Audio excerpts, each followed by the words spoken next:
The storm rolled in faster than I expected. Rain pounded the station roof as I ran onto the empty platform, my fingers gripping the old leather-bound journal so tightly my knuckles turned white. It was my father's, the only thing he left behind before disappearing 14 years ago. Now I finally had a clue about where he went.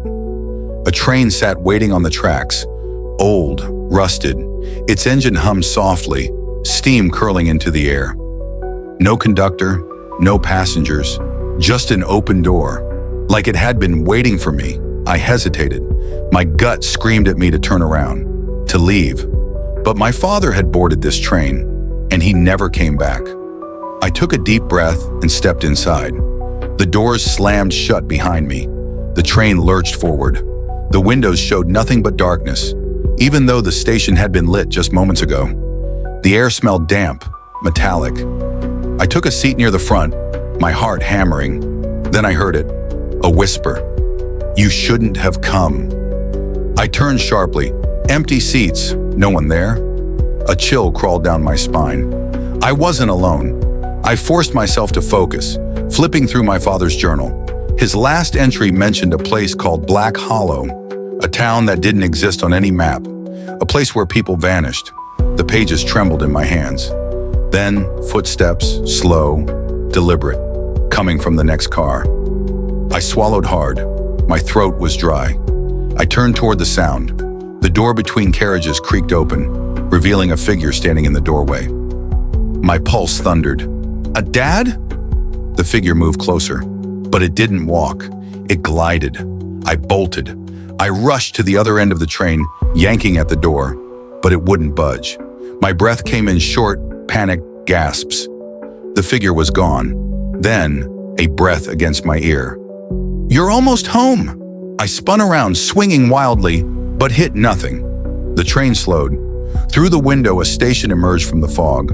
A single sign stood at the platform's edge. Black Hollow. I stumbled off the train, my hands shaking. The town was silent. Fog curled through the empty streets, swallowing up the dim glow of the streetlights. The buildings stood tall and wrong, their windows dark, like eyes watching me. Then, I saw him. A man stood beneath a flickering street lamp. My breath caught. Dad. Same face, same sharp eyes, but he hadn't aged a day. "Dad!" My voice cracked. He turned slowly, his expression unreadable. "Nathan!" Tears burned in my eyes. "You never came home." His jaw clenched. "I tried." He gestured toward the train.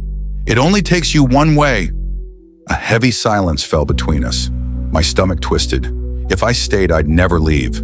The air grew thick. The fog curled closer. Dad grabbed my wrist. His grip was strong, desperate. "Nathan, listen to me. Run!" The shadows moved. I ran. My legs burned as I sprinted through the empty streets, my father's voice echoing behind me. The train's doors were closing. I threw myself inside just as they slammed shut. The train jolted forward. Through the window, I saw him standing on the platform, watching as I disappeared into the dark. Then, light. The train screeched to a stop. I looked outside.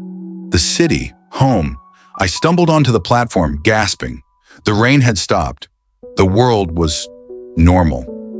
I clutched the journal to my chest, my heart aching. I had lost him again. But when I flipped to the last page, a new line had appeared in his handwriting. "I'm still here, Nathan. I'll find my way home." The train behind me vanished. I turned toward the rising sun, knowing one thing for certain: my father wasn't lost forever.